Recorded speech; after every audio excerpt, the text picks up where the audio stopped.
Chers amis, bonsoir. C'est un plaisir de vous retrouver en duo, enfin, après une période de vidéos solo, hein, Laurent de son côté et moi de mon côté.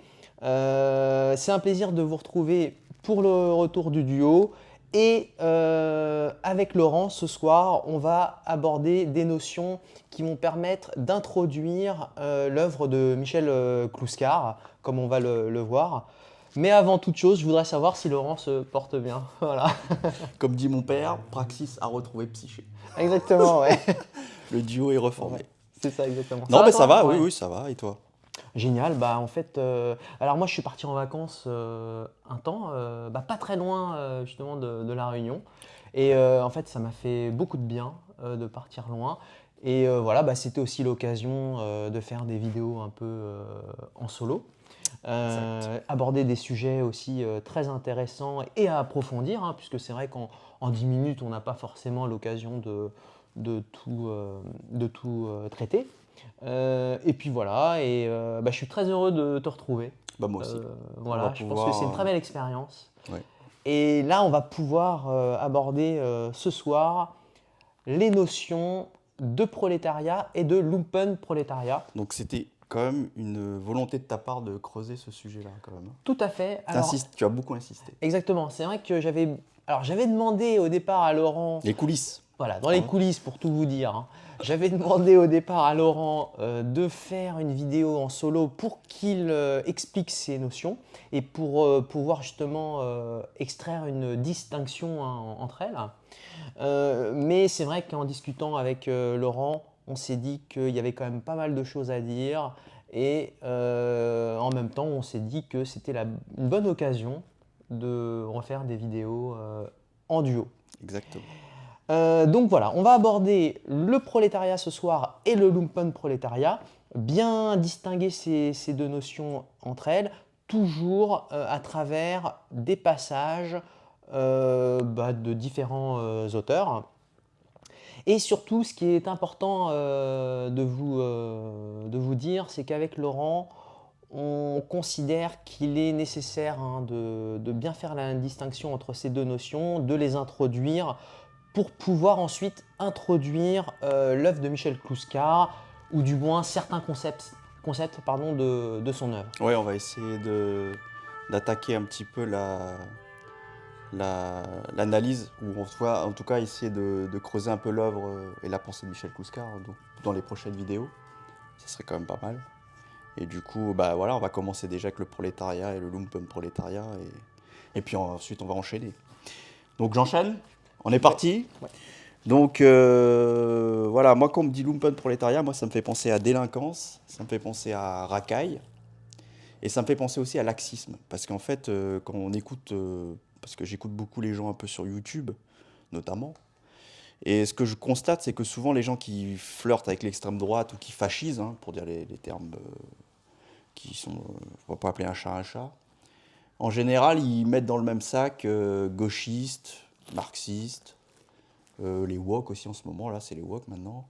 On met tous un peu dans le même sac et puis on dit, voilà, les gauchistes, les marxistes, ils sont laxistes, ils sont de connivence avec les délinquants, et ils ne s'occupent jamais de la question de la sécurité, des choses comme ça. Alors déjà, il faudra quand même rappeler que Lénine a écrit un opuscule qui s'appelle La maladie infantile du communisme, le gauchisme, et qui visait directement le gauchisme. Donc déjà, Lénine était un critique du gauchisme. Déjà, hein, bien rappeler ça, donc bien différencier gauchiste et marxiste. Et aussi, un autre point aussi à signaler, c'est que pour vous faire comprendre que Marx, par exemple, là on va quitter le marxisme, on va parler directement de Marx. Marx n'était pas non plus laxiste sur cette question-là. Il y a quelqu'un quand même qui fait un peu le boulot pour montrer que c'est pas quelqu'un de laxiste sur ce sujet-là, c'est Jean-Claude Michéa. Donc on va commencer d'abord du coup avec cette vidéo par analyser un petit passage rapide de Jean-Claude Michéa. Tout à fait, je pense que cette excellente introduction nous amène naturellement à Michéa, à Jean-Claude Michéa, et aussi à définir le lumpenprolétariat, à ne pas confondre, hein, comme on va le voir par la suite, au prolétariat. Voilà. Et donc pour cela, on va citer Jean-Claude Michéa, mais avant Laurent, On est parti pour c'est la, introduire Jean-Claude Michéa. exactement, c'est comment on appelle ça, c'est les habitudes quoi. Voilà. Tu introduis Alors je vais l'auteur essayer. avant de lire le passage. Oui, parce que pareil, je fais un petit rappel aussi. On y va tranquille, hein. Là, Oui. nous, on est ingénieurs, on n'est pas diplômés de philosophie, de sociologie. Nous, on est des travailleurs et on essaie justement à partir des œuvres et des livres qui ont été écrits par les uns et par les autres, par des grands philosophes, par des sociologues, d'essayer de tirer un peu tout ça au clair. C'est ça, Donc exactement. nous, humblement, on arrive et on essaye, nous aussi, de contribuer à, comme je disais souvent dans les dernières vidéos, à l'intelligence collective. Donc on peut se tromper, il n'y a pas de problème. Nous, on ne demande qu'à être rectifié, qu'à être corrigé et qu'à échanger. Et voilà, il n'y a pas de via problème. les commentaires, Voilà. via l'adresse mail Voilà. axis.psyché@gmail.com. N'hésitez pas à nous Exactement. faire des retours et surtout, comme dit Laurent, à nous rectifier. En Et fait. voilà, c'est ça. Exactement. Moi, je ne prétends pas avoir tout compris, par exemple, de Jean-Claude Michéa ou de Michel Kouska. Mais donc, là, la vidéo, on est parti, on va se lancer. Donc, Jean-Claude Michéa. on va partir sur Jean-Claude Michéa. Donc, moi, j'ai lu un certain nombre de bouquins de Jean-Claude Michéa. Si je devais définir un petit peu la démarche de Jean-Claude Michéa, c'est quelqu'un que je dirais qui est gauchiste quand même, malgré tout, mais qui est critique du gauchisme. Donc il prend un certain plaisir, un malin plaisir à égratigner par exemple Besancenot. Par exemple. On peut comprendre. Hein. Bon, voilà, Chose, alors. non, pardon, pas Besançon, chose qu'on peut comprendre des gratinés. Voilà, c'est ça. Mais lui, par exemple, voilà, il prend pas de pincettes pour mettre, par exemple, Besancenot sur la liste des personnes qu'il veut critiquer, par exemple. Il n'y a pas de problème avec ça. Et je crois qu'avoir lu cette étiquette pour définir Michéa quelque part, qui disait Michéa est un anarchiste conservateur. Donc il y a un goût du paradoxe chez lui, un peu quand même. Et donc on parcourt ces publications, qu'on prend le temps de le lire. Je dirais qu'il y a 3 grandes références qui reviennent souvent dans ses livres. C'est Guy Debord, donc qui est un gauchiste, et qui est bien sûr connu pour le fameux livre La Société du spectacle. Donc Guy Debord, Christopher Lasch, qu'on a lu tous les deux. Oui, tout à fait. On a lu, alors quand on s'est rencontrés dans les années 2011-2012, assez rapidement, on a convergé vers des lectures communes. Oui. Et il y a eu Christopher Lasch qui est apparu quand même. C'est marrant, hein. Alors, tu me l'avais proposé. Mais tu l'avais bien apprécié, il me semble. Ah oui, tout à fait. Donc, alors moi, j'avais surtout apprécié, c'était la culture du narcissisme. Voilà, alors voilà, c'est ça que j'allais dire. Donc, Révolte des élites et culture du narcissisme. Tout à fait, ouais. Donc Christopher Lasch, un intellectuel américain plutôt stimulant, plutôt intéressant à lire. Ouais, très bien. Ouais. Franchement. Et George Orwell. Donc George Orwell, bon, on ne présente pas, donc anticommuniste, écrivain britannique qui a écrit La ferme des animaux et bien sûr 1984. Ouais. Donc anti-soviétique, anticommuniste. Voilà. Et donc, juste aussi pour compléter, Michéa, son père était communiste. Abel Michéa était communiste. Voilà. Donc,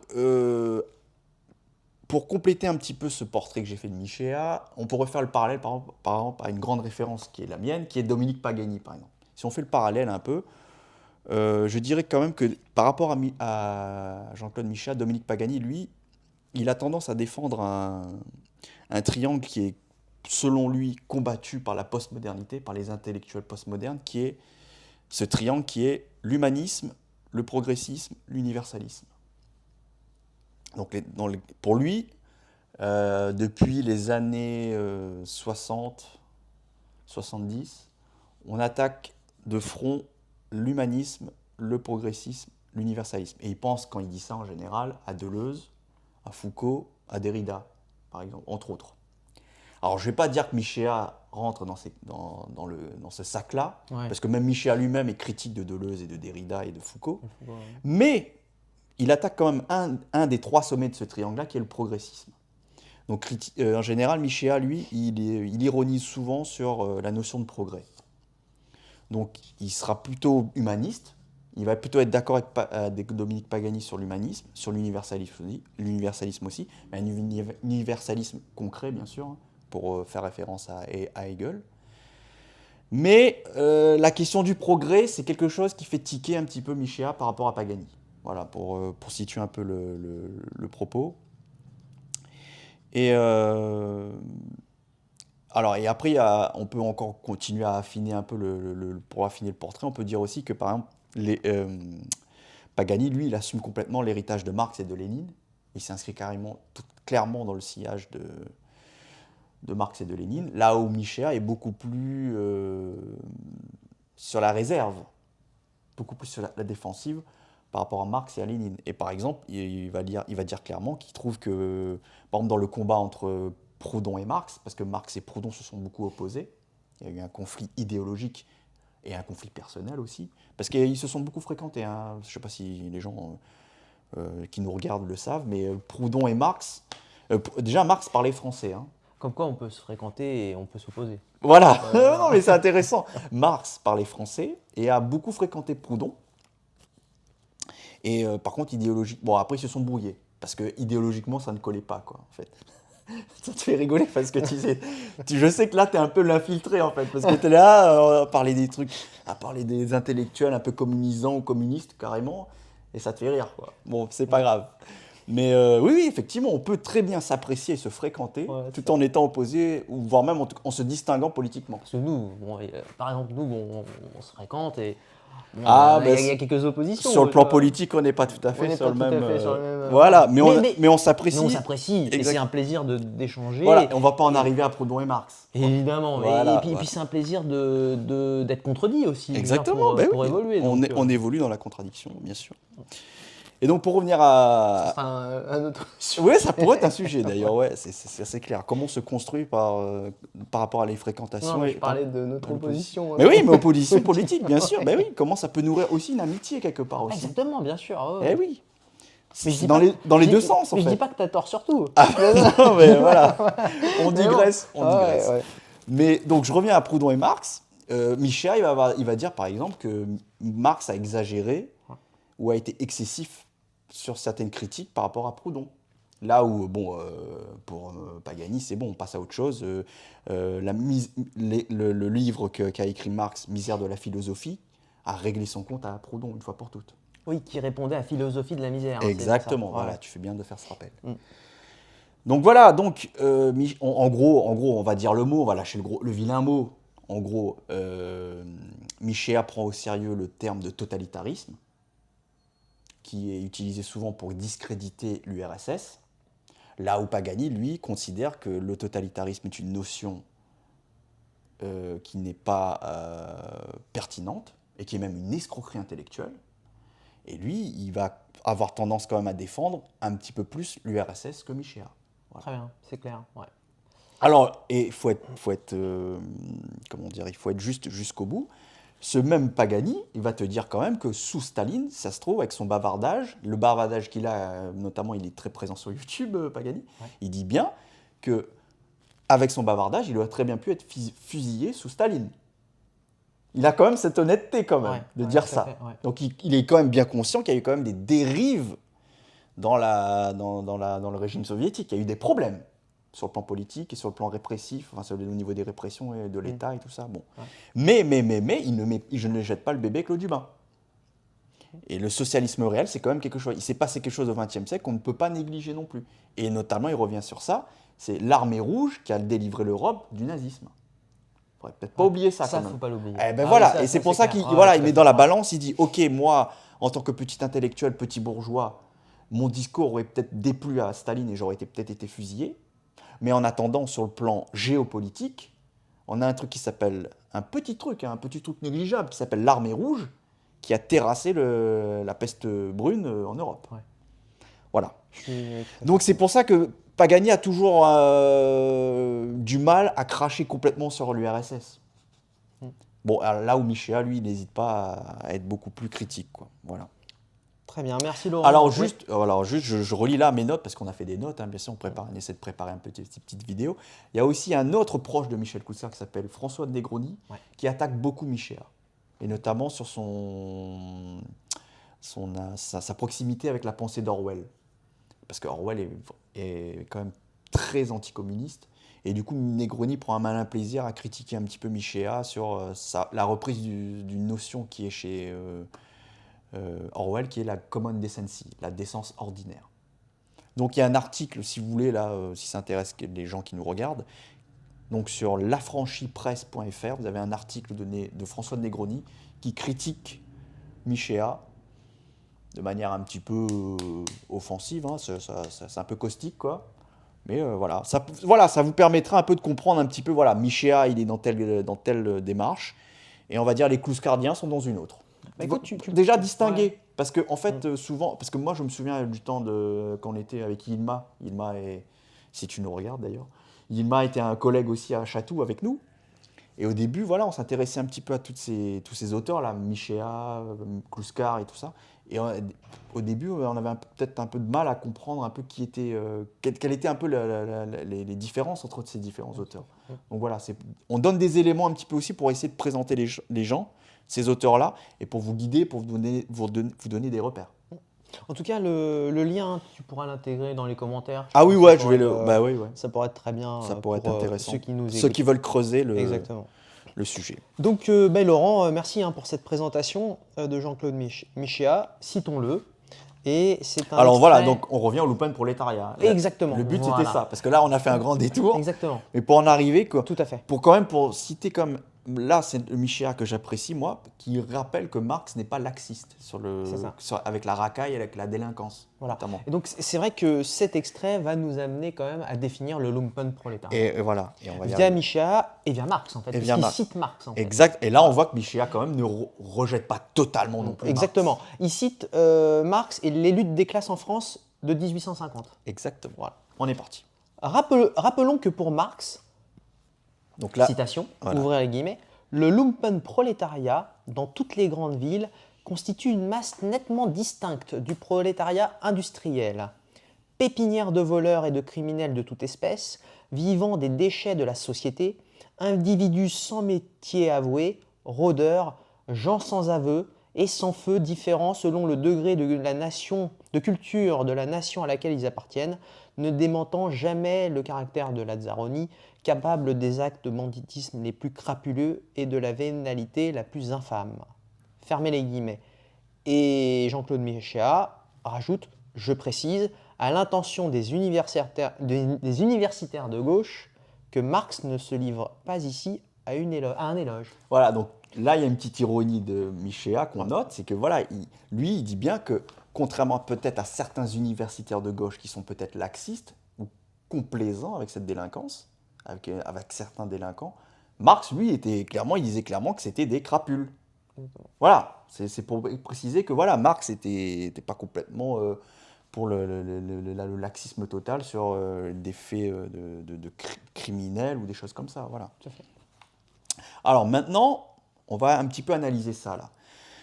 Si on regarde bien en fait le passage que cite Michéa là, donc c'était dans le complexe d'Orphée, hein, c'est ça, Ouais, ouais. c'est ça, ouais, tout à Dans fait. le complexe d'Orphée, donc Michéa cite Marx. Si on regarde bien le passage de Marx, on voit que le passage est un petit peu tronqué. Et on voit qu'en fait, Marx dit bien que ce lumpenprolétariat peut être capable des actes de banditisme les plus crapuleux et sont capables de faire preuve d'une vénalité la plus infâme, ça on est d'accord. Voilà. Mais il dit bien aussi qu'ils peuvent être aussi capables des plus hauts faits d'héroïsme et de l'abnégation la plus exaltée. Donc ça c'est pour donner la citation complète. Ah oui, mais c'est important que... Et ah ouais. donc de montrer aussi que Marx n'est pas non plus mécaniste dans sa vision, dans la manière d'analyser un peu la société. Il est en train de dire aussi quand même que les couches les plus basses de la population, du fait de cette position un peu précaire, peuvent être corrompues facilement, ça c'est clair, mais il y en a certains parmi eux qui parfois arrivent quand même à être des héros, à se montrer comme des héros. Voilà. Donc il n'est pas non plus mécaniste dans sa manière de voir les... Marx.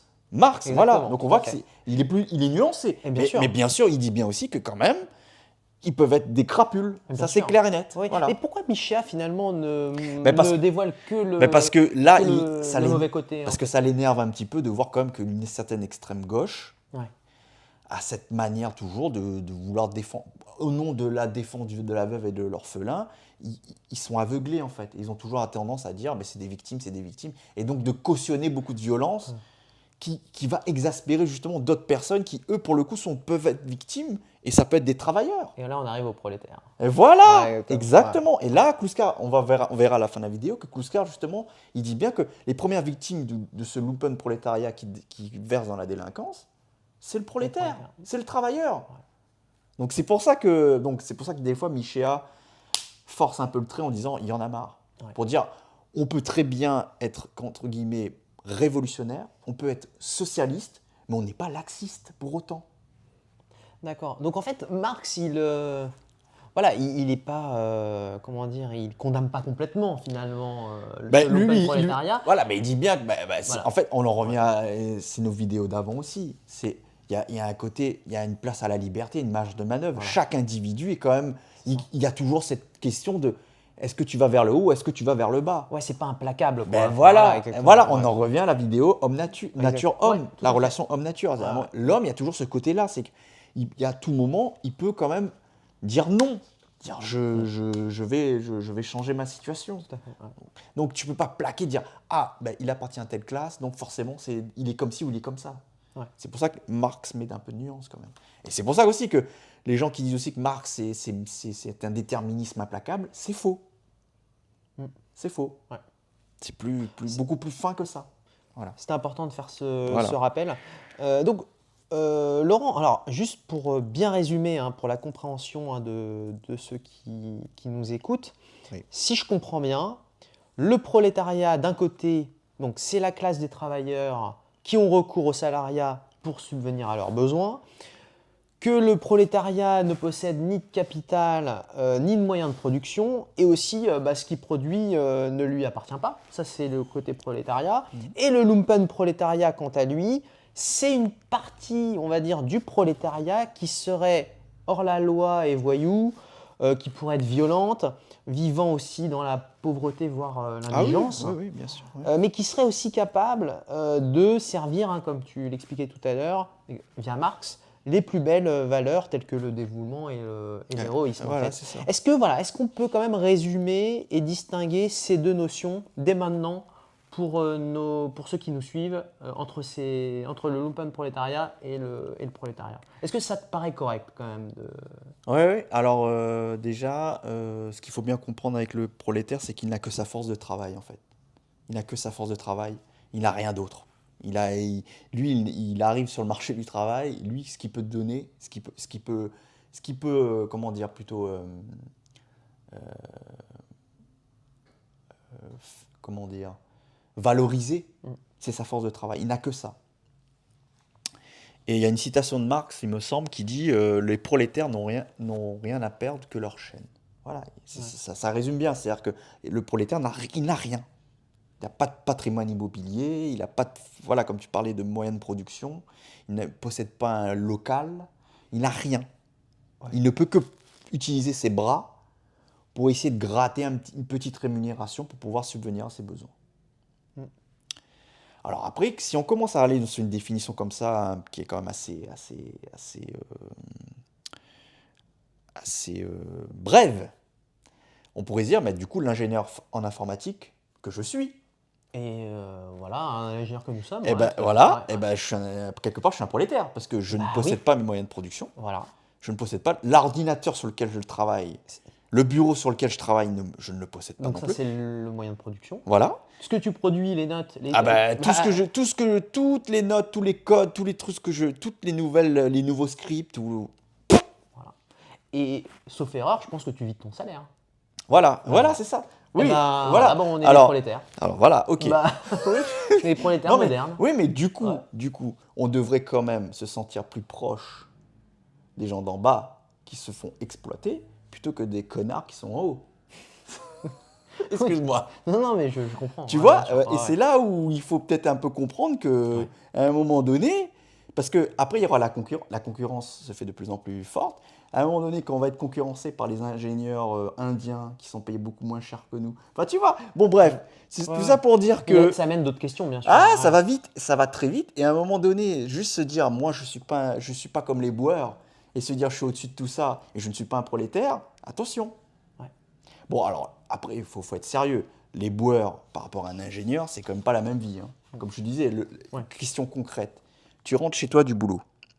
L'ingénieur, col blanc, ça va, il est dans son bureau, il a les mains propres, il rentre chez lui, il met du parfum, ça va, il peut séduire une femme en allant dans un bar ou en allant en boîte, tu Il vois. peut même séduire sa femme tout court. Alors, s'il Ouais, a une ça, femme. Non, oui, mais ouais, on bien va sûr. partir d'un ingénieur célibataire. D'accord, ok. On va pas commencer à parler d'adultère et tout ça. Il peut envisager assez sereinement d'essayer de séduire une femme. Ouais. Il est propre, voilà. Ah ben, ça voilà, on en revient à Rogojin, le costume, tout ça, hein. Là, ça résonne avec les vidéos d'avant. Là, les boueurs, ils rentrent chez lui, ils puent. On fait comment là? Ouais. Voilà. Ça, c'est une question concrète. Voilà. Bon, là, c'est un prolétaire. Ouais, ça me rappelle lutte des classes et libido, en fait. Ah ben voilà, Ouais, voilà. tout à fait. Donc là, lui, il est au bout de la chaîne, il est vraiment exploité, et même dans sa vie privée, il est exploité jusqu'au bout. Jusqu'au bout, il est, entre guillemets, il est écrasé, en fait, par la machine capitaliste. Là Et où finalement- l'ingénieur, ça va, et puis il peut se faire virer derrière avec son diplôme, il peut prétendre toujours à une grille de salaire. Ouais, donc il y a prolétaire et prolétaire, quoi. C'est Ouais. pour ça que si on constate, on dit juste, il n'a pas de moyens de production, il n'a que sa force de travail, c'est un peu court.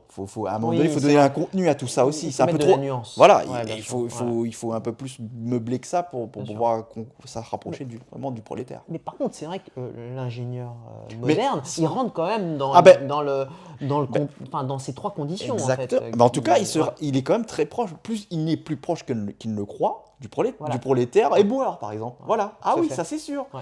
Et c'est pour ça que je fais ces vidéos et que j'essaie de sensibiliser les gens qui sont complètement anesthésiés parce qu'ils se croient un petit peu au-dessus et un peu sécurisés sur le plan social. Ils sont bien plus proches qu'ils ne le pensent de la prolétarisation, voire de la sous-prolétarisation. Ça peut aller très vite. Ouais. Et là, ça me rappelle la phrase de Rousseau, hein. Tout ce que fait Voilà. les hommes, ça peut Ça peut se se retourner. Exactement. Le grand devient petit, Ouais, le riche exactement. devient pauvre. Voilà. Ouais, tout à fait. Ça va très vite dans ces histoires-là. Donc attention. Donc le petit mépris qu'on pourrait avoir parce que moi j'ai mon diplôme, parce que moi j'ai ma grille de salaire, attention. Ça peut Et, vite se retourner. et aussi, il ne faut pas objectivement, on le sait dans les grandes villes, imagine les boueurs, on l'enlève. C'est une catastrophe. Donc tu vois bien que c'est quelqu'un de très important dans le ouais. fonctionnement d'une cité. Bah, c'est comme les aides-soignants. Eh ben- Et, eh ben- eh ben ouais, voilà. bien sûr, ouais. Ah bah ça c'est sûr. Donc hein. tu Ouais. vois le mépris avec lequel on les traite, ces gens-là, et pourtant c'est des gens indispensables au bon fonctionnement de la cité. Ouais.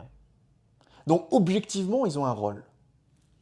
Et subjectivement, pour aller draguer une nana, il fait comment le mec? Donc, c'est chaud les Mais gars, oui, c'est chaud. c'est un sujet, c'est chaud, c'est Ouais, chaud. C'est violent. Ouais. Voilà, c'est violent.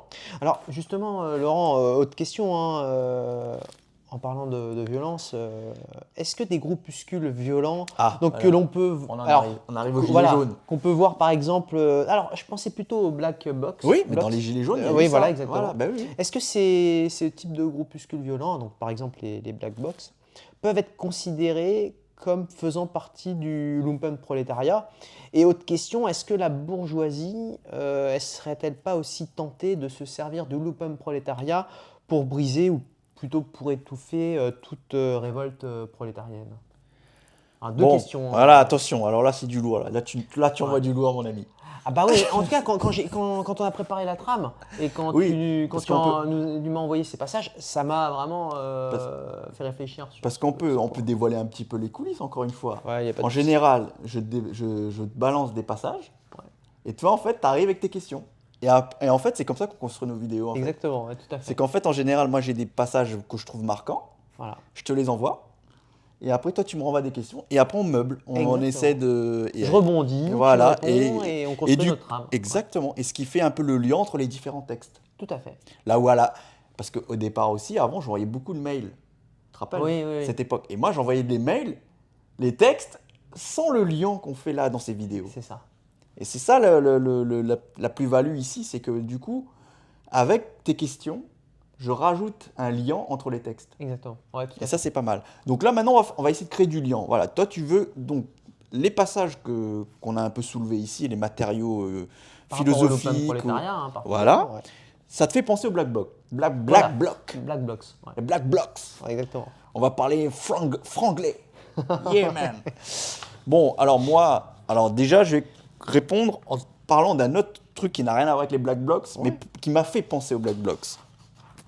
C'est l'histoire de Louis Andrieux, préfet de police, qui lui-même a fermé les yeux et a même financé un journal anarchiste qui prônait le recours aux attentats et qui prônait le terrorisme.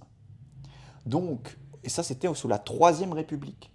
Et le mec dans ses mémoires, il l'a avoué. Hein. Il disait clairement, on était de connivence, on était en train de, quelque part, on était en train d'infiltrer les milieux anarchistes et on les laissait faire quelque part. Et il y a eu un attentat, je crois qu'ils avaient attaqué une statue de... je sais plus qui, celui qu'on appelle le boucher de la Troisième République, bon, bref, c'est pas grave. Il a laissé faire. Et en fait, on voit bien qu'il y a une connivence. On laisse faire, on utilise quelque part ce lumpenprolétariat. Alors, pour le coup, là, c'était des anarchistes. Alors, pareil, les anarchistes sont pas forcément... On peut pas mettre une... comment dire, il n'y a pas identité entre les anarchistes et le lumpenprolétariat. Mais, en tout cas, là, pour le coup, pour Louis Andrieux, lui, il avait infiltré les milieux anarchistes pour savoir un peu comment fonctionnaient ces milieux-là. Et il laissait faire complètement ces gens-là dans leur démarche et même dans leurs actions terroristes.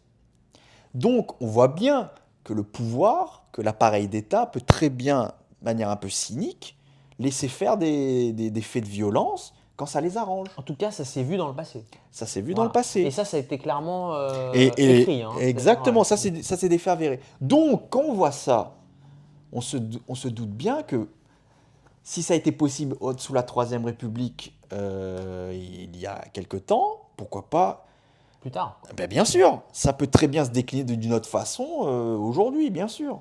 Donc, bien sûr que le pouvoir ou l'appareil d'État, si c'est dans son intérêt, dans ses intérêts d'utiliser une certaine violence ou une certaine, des velléités qui pourraient être utilisées pour leur propre profit, ils vont le faire. Bien sûr. Donc là, tu réponds à la. Donc, mais après, je reviens aux Black Blocs. Ouais. Pour moi, souvent, c'est plutôt des gens. Pour moi, c'est des bourgeois qui sont en phase rebelle. Hein.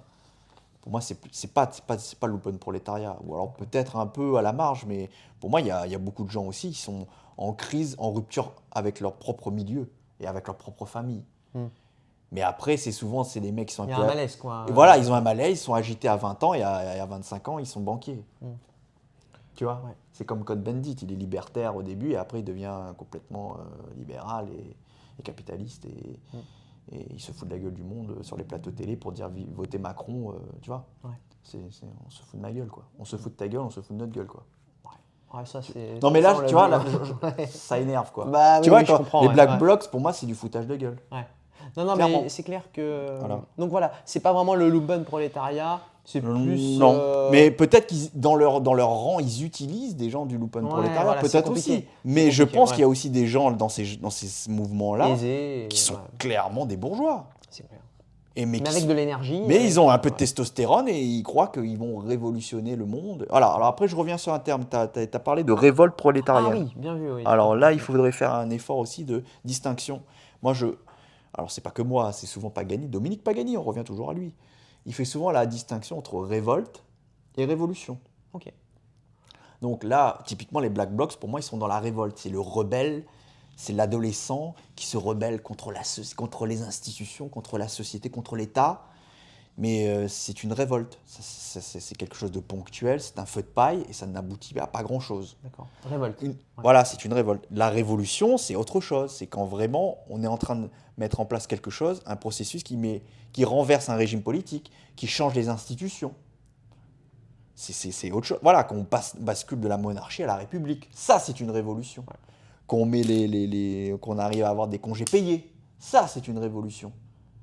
Voilà, c'est pas une révolte, c'est pas juste on fait un attentat, on pose une bombe quelque part, et puis voilà, c'est tiers. Je reviens à le mec quand les anarchistes avec Louis Andrieux là, ils ont voulu faire un attentat contre la statue de Thiers. Donc Thiers, le boucher de la commune connu qui a après enfanté de la Troisième République. Donc voilà, donc pour moi, les Black Blocs, clairement, ce sont des bourgeois qui peuvent aussi utiliser l'open prolétariat, mais voilà, il faut vraiment faire attention à ça. Et c'est des révoltés, c'est pas des révolutionnaires. Très bien. Voilà. Et donc, forcément, et là je reviens aussi pour le traitement de la question des gilets jaunes par les médias, par les journalistes, eux aussi ils ont un rôle à jouer dans cette histoire. Parce que eux aussi ils peuvent aussi utiliser les images en montrant uniquement les faits de violence les faits de violence fomentés par les Black Blocs, et ça peut aussi servir le pouvoir. Et ça peut aussi De étouffer, manipulation, quoi. voilà, Et ça étouffer, peut toute velléité d'émancipation politique, Ouais. et donc révolutionnaire. Voilà, en fait, la révolte, elle est ponctuelle et c'est un feu de paille, là où la révolution a une dimension politique et institutionnelle. Très bien. C'est là où on voit c'est d'un autre ordre. On est en train de changer quelque chose, il y a un saut qualitatif avec la révolution. Et justement, les journalistes qui vont filmer les Black Blocs, il y a une connivence, il y a une complicité. Si elle n'est pas subjective, elle est au moins objective. Tout le monde a intérêt à dire que les gilets jaunes sont violents et à dire qu'il faut étouffer tout ça et il faut maintenir l'ordre existant. L'ordre de la domination et de la servitude. Merci Laurent pour tu as bien répondu Voilà. à mes deux questions de manière très détaillée. Et là maintenant, Ah on oui, va. alors, maintenant on va enchaîner parce que C'est là ça, on est chaud, exactement. on est chaud. Exactement. Il y a, en restant sur cette histoire de Michéa, moi j'ai fait le parallèle en début de vidéo, Michéa Pagani. Michéa, il a tendance donc je vous ai dit que c'était un gauchiste critique du gauchisme. Et donc, en bon gauchiste, il prend Marx, mais il ne prend pas tout Marx. Et quand il le peut, il va prendre Bakounine contre Marx. Ou quand il le peut, il va prendre Proudhon contre Marx. Parce que Bakounine et Proudhon sont des gauchistes qui ont une certaine valeur à ses yeux. Parce que, comme je vous disais, par contre, le gauchiste Besancenot, il peut foutre des claques, il met des claques. Ouais. Donc, c'est le moment aussi, du coup, on a essayé de définir l'open prolétariat, on a essayé de définir le prolétariat, on a essayé de distinguer la révolte de la révolution. Maintenant, on va essayer de distinguer le gauchiste du communiste. Donc, le gauchisme, c'est quoi? Les gauchistes, c'est quoi? On peut découper le groupe des gauchistes en 3 sous-groupes. Les anarchistes, les trotskistes, les maoïstes. Ok? Et on va prendre du coup le propos d'un libertaire convaincu. Et Daniel Guérin. voilà, Daniel Guérin, qui se disait aussi communiste, mais il disait communiste libertaire. Donc c'est un libertaire, c'est un anarchiste. Et lui, justement, il va aussi venir sur cette question de lumpen prolétariat. Très bien. Voilà, parce que là, vous allez dire, mais pourquoi tout d'un coup il parle de ça? Mais on revient toujours à l'open prolétariat. Mais vous allez voir comment un gauchiste, et là pour le coup un libertaire, un anarchiste, parle du lumpen prolétariat. Et là, on va voir que le traitement est un peu différent de Michéa et de Marx. Eh bien, lisons un passage de l'anarchisme de Daniel Guérin. Libertaire convaincu. Voilà. Son état permanent de révolte conduit... Révolte. Exactement. Tu vois? Ouais. Son état permanent de révolte conduit l'anarchiste à ressentir de la sympathie pour les irréguliers, les hors-la-loi, à embrasser la cause du forçat ou de tout autre réprouvé. C'est bien injustement, estime Bakounine, que Marx et Engels parlent avec le plus profond mépris du lumpenprolétariat, du prolétariat en haillons, entre guillemets, pour les citer. C'est la traduction littérale du mot lumpen prolétariat. Et, ouvrir les guillemets encore, car c'est en lui et en lui seul, et non pas dans la couche embourgeoisée de la masse ouvrière, que réside l'esprit et la force de la future révolution sociale. Voilà. Et là, fermez les guillemets. Donc là, on bascule du mot révolte à révolution. Et pour lui, qui est le sujet de la révolution, ce n'est pas le prolétariat. C'est le lumpen. C'est le lumpen prolétariat. Donc ça, c'est Bakounine. C'est Bakounine. Alors, donc c'est Daniel Guérin qui cite Bakounine. C'est Bakounine, exactement. Donc Bakounine pense que Marx et Engels se sont plantés. Voilà, et que Marx et Engels se plantés. À croire que la révolution viendra du prolétariat, voilà, des travailleurs. Et Bakounine, lui, pense que si il y aura révolution sociale, elle viendra des hors-la-loi du lumpen prolétariat. Et alors là, il y a l'auteur hein, qui rajoute, Et là, Daniel Guérin reprend. voilà, dans la bouche de son vautrin, puissante incarnation de la protestation sociale, mi-rebelle, mi-criminel, Mi-criminel. mi-criminel Et rebelle, tu et vois. mi-rebelle, Voilà, exactement. donc rebelle, révolté, pas Exactement. révolutionnaire. Tout à fait. Balzac, donc Vautrin, un personnage de Balzac, hein, Balzac fait exploser des propos qu'un anarchiste ne désavouerait pas. Daniel Guérin, l'anarchisme. Voilà. Donc là, c'est génial parce que ça nous met une petite touche littéraire romanesque qu'on qu'on avait toujours tendance à faire dans nos vidéos. Tu vois, c'est bien, je suis content. Du coup, ça va nous permettre de vous montrer encore une fois. Là, c'est pas moi. Hein. On a un mec qui s'appelle Daniel Guérin qui est communiste libertaire. Il fait un pont entre des propos tenus par Marx et Bakounine et il fait un lien avec Balzac. Donc on voit bien, je reviens à ma démarche qui consiste à vouloir relier toujours Balzac et Marx notamment, à vouloir relier Aragon et je sais pas moi, Kluskar, voilà. On voit bien que c'est pertinent de faire ça, de puiser aussi dans la littérature pour mieux faire de la philosophie. Je referme la parenthèse. Donc, on l'a un peu dit là en lisant ce passage. Bakounine d'un côté dit si révolution il y aura, elle viendra du Loupen-prolétariat. Et il déplore, Bakounine, que Marx, Engels, eux, dénigrent le Loupen-prolétariat. Il dit non, non, non, si révolution il y aura, il viendra du prolétariat. On est d'accord?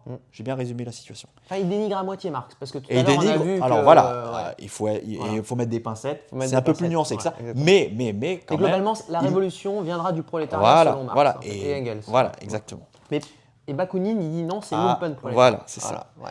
Et ben moi déjà, j'aurais tendance à donner le point plutôt à Marx. Parce que Vautrin, très bien, l'open prolétariat, je suis d'accord. Mais Vautrin, lui, passe du l'open prolétariat à chef de la police. Alors, personnage de Balzac. Voilà, Alors, personnage de Balzac dans la Comédie humaine, donc il apparaît dans Le Père Goriot, dans Illusion perdue et dans Splendeur et misère des courtisanes. Et je vous conseille la lecture de ces 3 romans, c'est du très très lourd. C'est de la dynamite. Eh ben, au début, dans Le Père Goriot, c'est un bagnard, c'est quelqu'un qui s'est évadé du bagne. Il a même été tatoué, il a même été marqué dans sa chair. Hein. Et à la fin, dans Splendeur et misère des courtisanes, il devient espion pour la police et même chef de la police en plein Paris, dans le Grand Paris. Donc, excusez-moi, mais on a vu mieux comme trajectoire révolutionnaire. Et là, on revient aussi sur la connivence. Tu me parlais de connivence parfois entre le lumpenprolétariat et la bourgeoisie. et les élites, Ouais, et les élites, ouais. ou un certain appareil d'État. Ben là, on voit bien clairement qu'il a été retourné, Vautrin, dans la Comédie humaine. On voit très bien qu'il peut basculer des dominés aux dominants, puisqu'il devient chef de la police.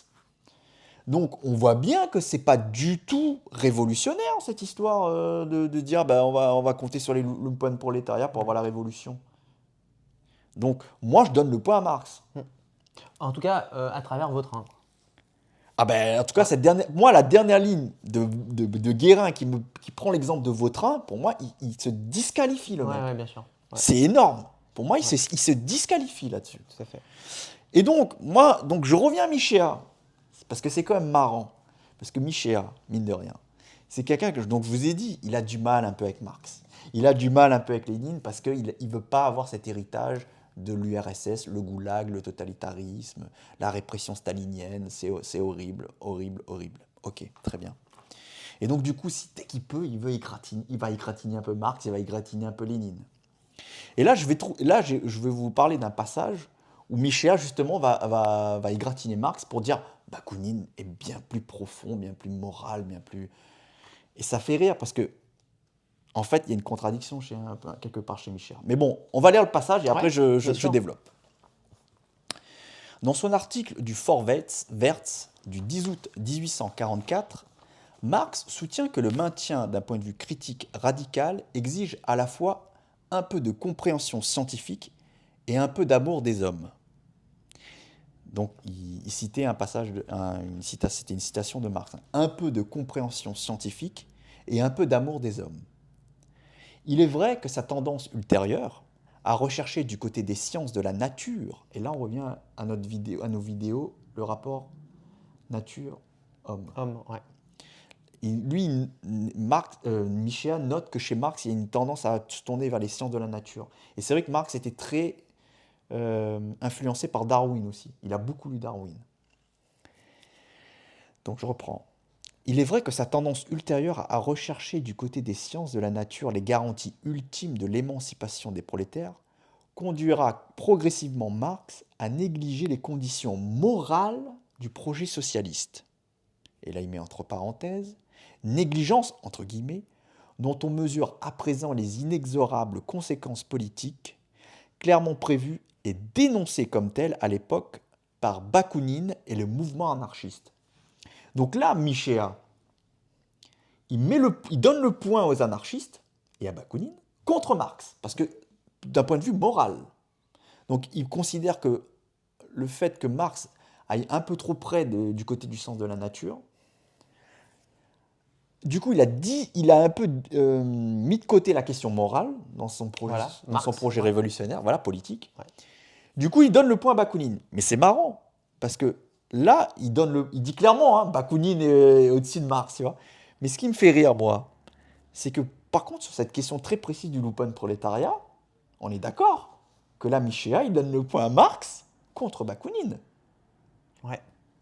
Et là il le dit pas, il le formule pas comme ça. Ouais, il y a... Tu vois, c'est pour ça que ça me fait un peu rire, c'est que quand il a l'occasion de dire que Marx a été un petit peu négligent sur la morale et que ça a abouti au goulag, hein, si on va jusqu'au bout, hein, si on caricature le truc, ah ben, vive Bakounine. Par contre, quand il s'agit de dire qu'il y a une dérive, une certaine lecture gauchiste qui considérait à dire que le lumpenprolétariat, il faut tout tolérer, parce qu'ils sont en bas de l'échelle sociale, donc il faut tolérer qu'ils soient violents, il faut tolérer la violence, les crimes et tout ça. Là, par contre, lui, Michel, il dit « Ah non, moi je ne peux pas cautionner ça ». Mais il ne dit pas que Bakounine disait oui, lui. Ouais. Il y a une petite malhonnêteté. Alors, non, je sais pas. Non, alors je dis... mais on dit rien. Enfin, non, mais ça montre bien que nous sommes des hommes et Ouais. y a un aveuglement idéologique, qu'on le veuille ou non. Il y a un angle mort. Ouais, bien sûr. Et c'est ça que je voulais montrer, en fait. Ouais. Donc c'est pour ça que moi, j'ai plutôt tendance quand même, à la fin, à donner plutôt le point à Pagani par rapport à Michéa. Mais c'est intéressant de comprendre ça. Et c'est là qu'on revient... Le poids idéologique dans tout ce qu'on fait, dans nos motivations, dans la vie de tous les jours. Et donc voilà, c'est pour ça que ça me fait un peu sourire de voir que, ah tiens donc, là Michéa il donne le point, et là il le dit clairement, Bakounine est beaucoup plus moral. Et par contre sur l'open-prolétariat, là où Guérin lui il ne le tait pas. Guérin il le dit clairement, Michéa n'en parle pas. Tu vois, c'est marrant. Bon voilà, il va citer Marx, mais il va pas parler de Bakounine sur ce plan-là, tu vois. Voilà. Et donc, voilà, après, on pourrait développer en disant que, donc, pour cette histoire, là où Michel a dit qu'il y avait une tendance un petit peu darwinienne et un peu naturaliste chez Marx, et ce côté un petit peu, je tourne le dos à l'humanisme et je deviens scientifique. Ça, c'était une approche un peu qu'avait un peu Althusser. Bon, là ça devient un peu technique, mais en gros, dans les années 60-70, il y a eu des grands débats par rapport au manuscrit de 44 de Marx. C'était un Marx soi-disant plus humaniste. Et après, à partir des thèses sur Feuerbach et à partir de l'idéologie allemande, Marx est devenu beaucoup plus scientifique dans sa manière dans sa démarche, en fait, dans sa démarche philosophique. Et quelque part, il s'est un peu détaché de la philosophie humaniste pour devenir scientifique. D'accord. C'était un peu ça la thèse de certains. Alors que je reviens à ce que je vous ai dit au début. Pagani, lui, il dit, et Kluskar aussi, hein, eux, ils s'inscrivent dans une démarche politique, philosophique, qui s'appuie sur un triangle, qui est l'humanisme, le progressisme et l'universalisme. Donc l'humanisme, on ne peut pas négliger l'humanisme non plus, tu vois. Ouais. Et donc l'humanisme, c'est une idéologie. Il y a une dimension idéologique dans cette histoire, une dimension philosophique, donc idéologique. Donc on ne peut pas non plus, au nom de la science, rogner cette partie humaniste qui fait partie de la démarche. Et sinon, on en arrive à un truc, c'est que si on commence à faire du plaquage naturaliste sur les affaires humaines, quand on est dans le monde anthropologique, il y a forcément à un moment donné une tendance à vouloir écraser l'homme dans des déterminations. Ça, on en avait parlé. Et voilà, et c'est pour ça que j'en renvoie les gens à nos 3 vidéos sur la relation homme-nature, parce que attention ce danger à vouloir, au nom de la science, au nom d'un discours scientifique, quand on est dans le domaine anthropologique, attention. Ouais.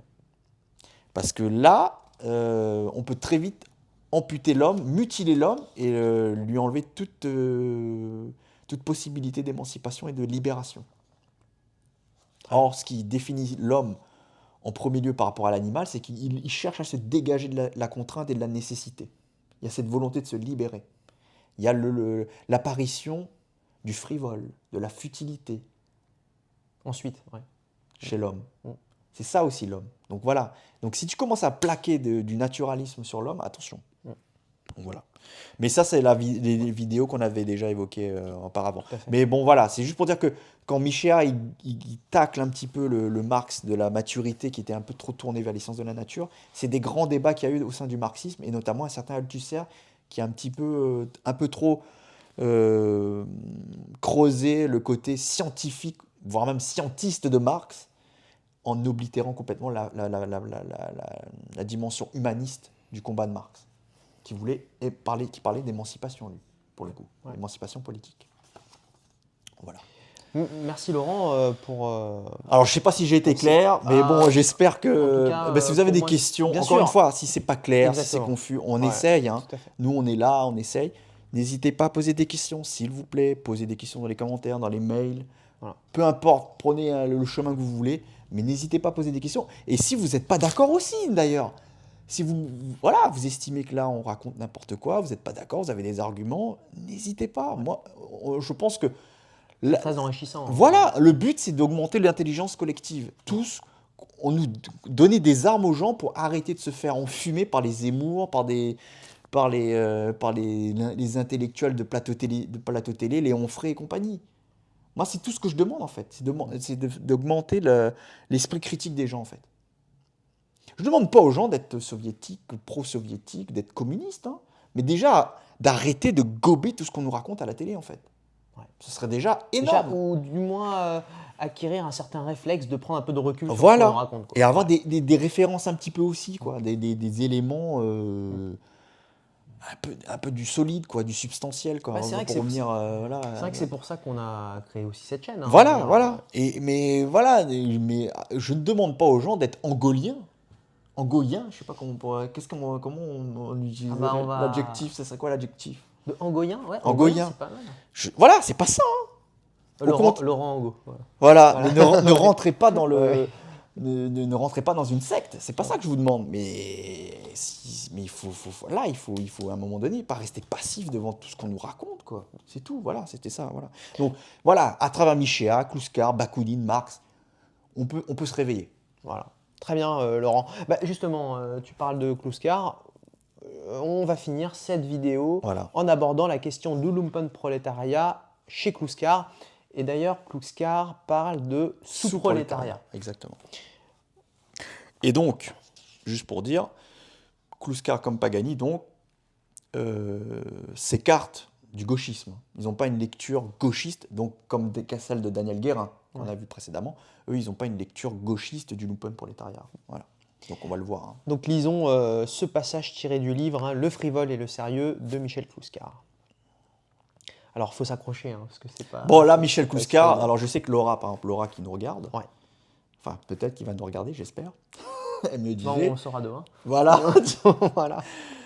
Michel Kluskar, c'est illisible.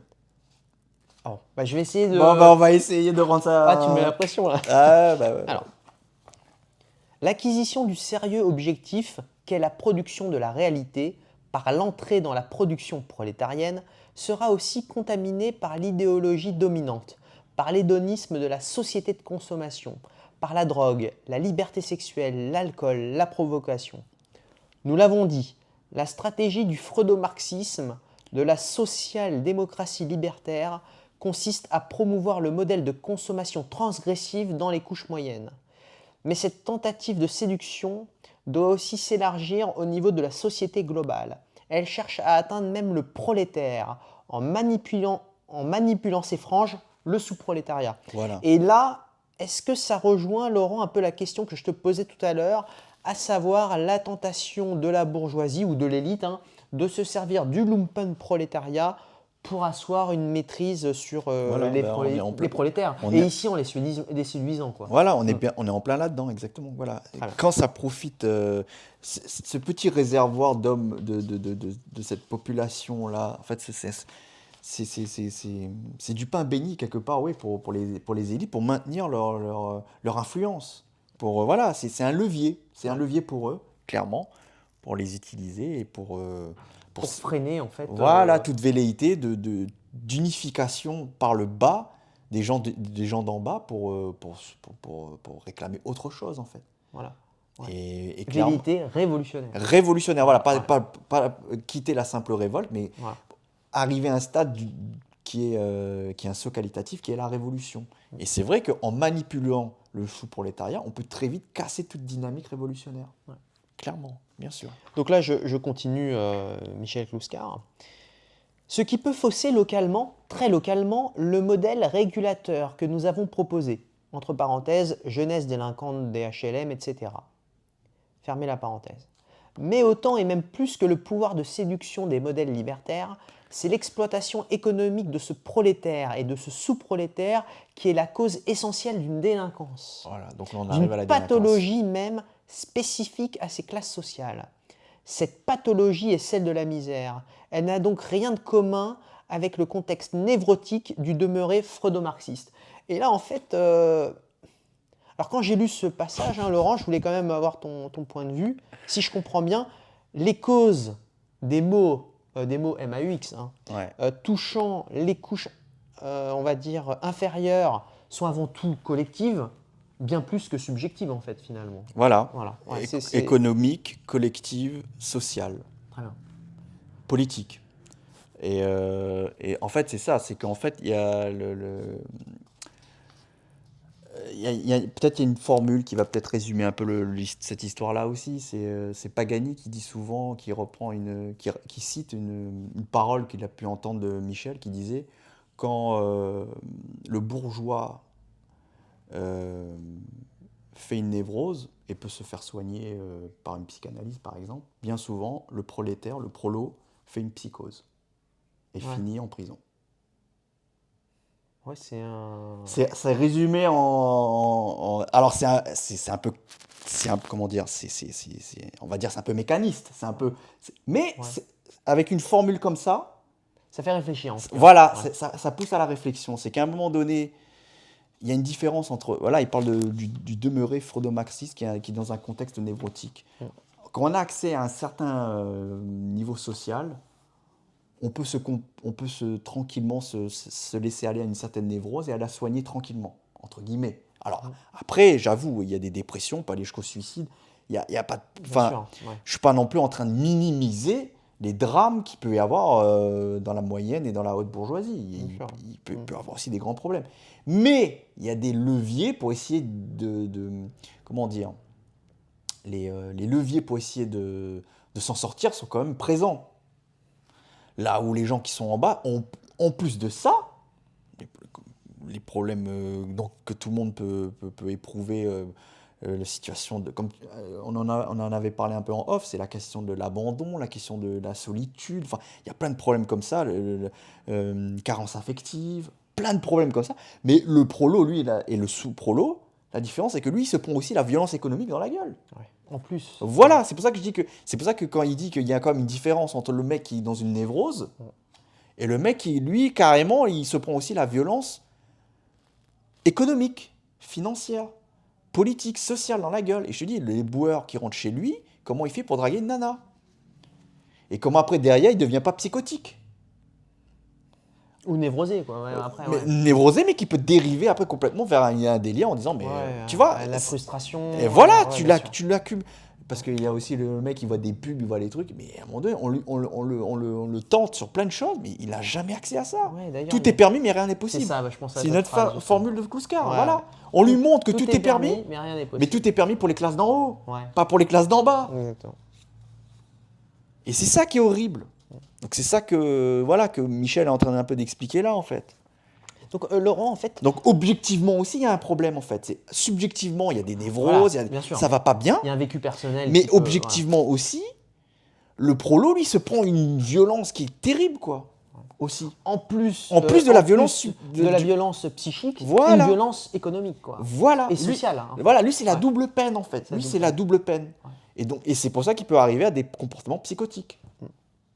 Plus facilement que quand on est déjà dans une position sociale qui nous permet déjà d'être un peu plus serein ou d'appréhender certains problèmes plus sereinement, en fait. En tout Voilà. cas, n'hésitez pas à rebondir hein, par rapport à tout ça. Hein, si vous avez des choses à rajouter ou des contre-arguments hein, Oui, à voilà. émettre, Alors, hein, encore n'hésitez une fois, pas. ça Hein, c'est. ouais. Et Michel, il le dit à un moment, il dit bien que ça, c'est des modèles, c'est un modèle, c'est tendanciel ce qu'il exprime là. Il dit pas non plus que, encore une fois, et comme Marx il le dit aussi, hein, il dit pas le lumpenprolétariat, c'est des délinquants, des racailles, point. Exactement. Et voilà, et je suis pas en train de dire que tout sous-prolo ou tout prolo va devenir psychotique. Je suis pas en train de dire Bien ça. sûr, bien sûr. Ouais. Mais il faut bien comprendre que le mec qui est pris dans sa névrose, entre l'éboueur et le mec qui est tout en haut, il y a une différence quand même dans la manière de faire face aux difficultés de la vie. Ouais, celui qui est au-dessus, il a une certaine sérénité. Ben, il peut quand même envisager. Il a un couteau suisse. L'autre, il a rien. Ouais. Il a rien. L'autre, il a une palette. Il peut se fier à des choses. Comment dire, il peut avoir recours à des solutions que l'autre, auxquelles l'autre n'a pas accès en fait. Voilà, c'est ça que je veux dire. Alors, je crois que Laurent, Bon, il y avait trois il y avait passages 3 passages de Kouskar, mais qui sont très denses. Oui, mais alors par contre, moi, ce que je te propose, c'est de les insérer dans les commentaires. Voilà, on va les voilà. insérer dans les commentaires. Et je Alors, pense que- juste comme ça, Oui, je bien vais essayer de reparcourir pour voir si on peut essayer de Alors, quand même. oui, parce que tu voulais lire ces 3 passages, parce qu'en fait, tu voulais dire qu'ils creusaient bien la différence de trajectoire. Voilà, Ben oui, ben voilà, c'est ça. Hein, parce que, en fait, bon, les 3 passages qu'on hésite à vous lire parce qu'ils sont très denses expriment bien la différence de vécu dans le vécu personnel du mec qui travaille et qui rentre chez lui, qui est exténué et qui même des fois sent pas bon. Je reviens à ça, j'insiste beaucoup là-dessus. Et le mec qui a col blanc et qui travaille dans un bureau climatisé et qui a pas les reins cassés en fait. C'est pas la même chose quand même. moi, je pense qu'il serait bien que tu les mettes Bon, on va les mettre dans les en commentaires. pour que les gens prennent le temps hein, de le lire, parce que c'est quand même assez dense. Hein, Ouais. Et après, peut-être dans une prochaine vidéo, on reviendra. bien sûr, On reviendra. sûrement on va piocher sur ces passages pour exprimer Alors aussi juste, je d'autres- regarde si je peux pas quand même glisser Ouais. vite fait un petit truc, mais Attends, je regarde aussi parce que...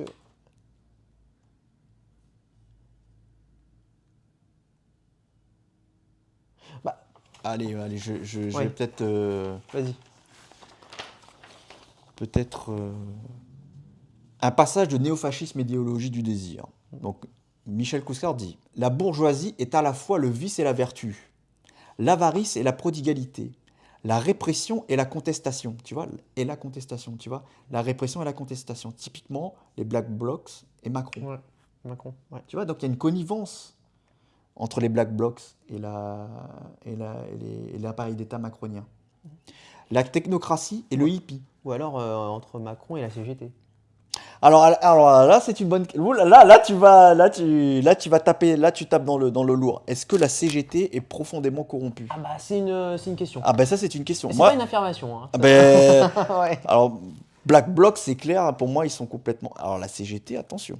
Alors mais ça, c'est vrai que moi, Comment il s'appelle le chef de la CGT là Martinez. Martinez, voilà. Ah ben jusqu'à quel point? Alors moi, je sais que beaucoup de gens. Alors là, ça va. C'est une question intéressante. Moi, je suis pas syndiqué. Moi non plus, ouais. Ben voilà. Mais c'est vrai que tu parles à certaines personnes, moi j'ai parlé avec certains collègues aussi, ils sont dégoûtés des syndicats. Ils ont l'impression que les syndicats se foutent de la gueule du monde.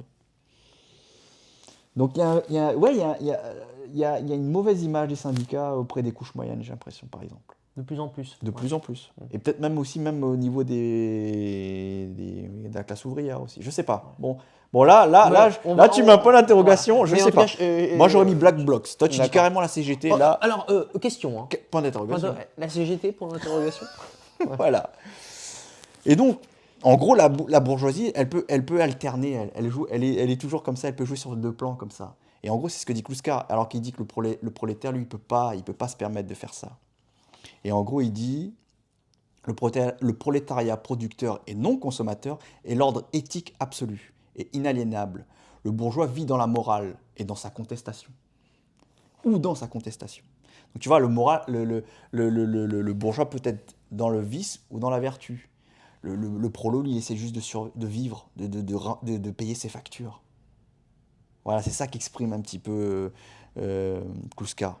Donc le prolétariat, lui, pendant que lui, il produit et ne consomme pas beaucoup, l'autre, il peut se vautrer dans la consommation, ou voire même faire genre, non, non, non, moi je me vautre pas dans la consommation, je suis dans l'abstinence. Mais c'est pas le même discours, tu vois, c'est pas la même chose. Objectivement, c'est pas la même chose, et subjectivement, c'est pas la même chose non plus. Voilà. Donc, Voilà, bon, voilà. tu les On inséreras va en mettre, commentaire, ouais. les passages en commentaire. C'est très dense, mais ça exprime bien un petit peu la volonté, en gros, de Michel Kluskar de vouloir exprimer que le vécu personnel est lié à la classe, au rang social. Voilà, aussi. C'est toujours ce va-et-vient là aussi entre le micro-social et le macro-social aussi. Voilà. Et il essaie de modéliser ça en fait. Et c'est intéressant. Et du coup, ça permet d'affiner un petit peu le discours. Et on sort très vite des lectures zémouriennes, Léon Frey et autres gros tocards des plateaux télé, si je puis me permettre. Hein, bon, voilà. Le message, j'espère, est passé. Ah, je pense que Il est passé, c'est je bon. pense. Voilà. Alors là, je reprends le passage de Kluskar hein, sur Ouais. le sous-prolétariat. Mais les idéologues de la bourgeoisie se sont toujours servis de ces carences et de cette pathologie des classes dangereuses pour établir des ponts entre la névrose bourgeoise et la pathologie de la misère. Donc, névrose bourgeoise subjectif, Voilà. et qui est donc la situation de classe des personnes qui sont quand même qui travaillent dans des bureaux qui sont à col blanc, qui sont un peu protégés, on va dire, économiquement. Et la pathologie de la misère, elle, qui objectivement concerne des gens qui sont dans un rang social beaucoup plus inférieur, et eux, ils se prennent la violence économique dans la gueule. Voilà. Pour une autre exploitation. Voilà. Essentiellement celle de la Et prostitution. là, on revient aussi, voilà, quand on est une femme, on est une jeune femme, et qu'on n'a rien, mais vraiment rien, aucun soutien, on en arrive à se prostituer beaucoup plus facilement, forcément, parce qu'on n'a pas d'autres moyens de subvenir à ses besoins. Et il rajoute, et aussi pour manipuler ce sous-prolétariat. Exactement. Donc en fait, là on en revient à la manipulation par la bourgeoisie. Ça profite, le fait d'avoir des gens malléables, c'est toujours profitable aux classes supérieures, aux classes dominantes, aux classes dirigeantes. C'est important d'avoir des gens qui sont prêts à tout. Donc d'avoir une pyramide, une structure pyramidale, c'est toujours profitable au sommet. Parce qu'ils peuvent toujours corrompre les gens d'en bas, facilement. C'est terrible. Et là, pour finir ce passage, Kluskar dit « Le meilleur exemple, le révolutionnarisme anarchisant de certains maoïstes qui ont cru que la délinquance est un ferment révolutionnaire. » Et là, on fait référence à Bakounine et à Daniel Guérin qui reprenait Bakounine et qui disait que le ferment révolutionnaire, il est chez les délinquants. Et là, on voit bien que Kluskar, lui, il réfute ça. Exactement. Alors que ces effets ont été délimités essentiellement dans le ghetto, la marginalité, la spatio-temporalité où le capitalisme a parqué son sous-prolétariat. Exactement. Les jeunes, les femmes, les vieux, qui sont bien souvent des prolétaires, des travailleurs, en sont les principales victimes. C'est pour moi la phrase la plus importante, elle est là. Le capitalisme a porté ainsi la guerre civile chez les pauvres, qui peuvent s'entre-déchirer dans une misère affective et psychologique que le néo-misérabilisme des révolutionnaires de salon et de cafétéria à l'extravagante naïveté de dire et de croire contestataire. Michel Kluskar, le frivole et le sérieux. Puissant quand même. Mais c'est vrai que les dernières lignes, les jeunes, voilà. Les femmes, les vieux qui en sont bien souvent des prolétaires, des travailleurs, en sont les principales victimes. Donc de ce lumpen. Voilà, ce lumpen prolétariat qui se vautre dans la délinquance, les premières victimes de ça, ce sont avant tout des travailleurs qui se lèvent tôt le matin. Mais là, Laurent, j'ai envie de te dire, diviser pour mieux régner. Voilà, et ben voilà. Ouais. Et donc, il parle de guerre civile. Le capitalisme amène la guerre civile chez les pauvres, que ce soit prolétariat ou sous-prolétariat. Entre-déchirez-vous. C'est terrible. Ouais. Donc, et tout est fait pour, justement, on s'entre-déchire entre nous, pour éviter toute fédération, toute union par le bas, pour vouloir renverser l'ordre social existant, pour aller vers un saut qualitatif révolutionnaire. Maintenez-vous dans des révoltes, dans des insurrections, dans des agressions, ponctuelles, on va dire. Ponctuelles, des feux de paille, voilà. mais surtout pas d'élévation à la poussée révolutionnaire. C'est clair. Voilà, tout est dit. Hein. Donc, pour résumer, hein, distinction révolte, révolution, distinction lumpenprolétariat, prolétariat, et est-ce qu'on avait... Ah oui, et distinction gauchisme, marxisme, ou communiste. Enfin, pour moi, donc les mecs là qu'on entend sur YouTube, et même dans votre entourage là, quand les gens qui regardent ça un peu de loin, qui vont dire gauchisme égale marxisme, égale woke, égale gauche, non, non, non, non, non, non, non, non, non, s'il vous plaît. S'il vous plaît. Lénine a écrit La maladie infantile du communisme qui vise le gauchisme. Lénine est critique du gauchisme. Kluskar est critique du gauchisme. Voilà. Donc j'espère qu'on a été clair. Je pense qu'on a été complet. Voilà. Et alors, il y aura toujours des choses à dire. Bien sûr. Mais en tout cas, Laurent, je voulais te remercier hein, pour tous tes apports hein, sur ce thème qui va nous servir hein, à aborder Voilà, plus on va tard, essayer de prolonger. Michel Kluskar. C'est ça. Alors, on va aussi, avec Laurent, hein, pour la prochaine vidéo, aborder les notions d'infrastructure et de superstructure. Ah, ça aussi, Voilà. c'est une demande voilà, très prononcée chez toi. C'était une demande très prononcée, en effet. Alors, au départ, j'avais demandé à Laurent de faire cette vidéo en solo, mais on se rend compte qu'il y a tellement de choses à dire. Il y a tellement... L'échange est essentiel hein, pour aborder ouais, je pense. ces Non, thèmes. c'est mieux de faire à deux. C'est mieux de faire une vidéo en duo. Donc, prochain sujet, bien distinguer l'infrastructure et la superstructure. Mais aussi maintenir le lien entre les deux. Toujours, Et exactement. voilà, Faire articuler, distinguer voilà. dans l'esprit, mais bien comprendre que dans la réalité, c'est toujours intriqué. Et tout à fait. Voilà. Ça se concilie. Quoi. Ouais. Pour finir là-dessus, c'est ça aussi Dominique Pagani, c'est très précieux. Il dit bien que distinguer, c'est une séparation dans l'esprit, mais qui ne correspond pas à une séparation dans le réel. Ouais. Voilà, l'effort de distinction se fait, c'est un effort intellectuel.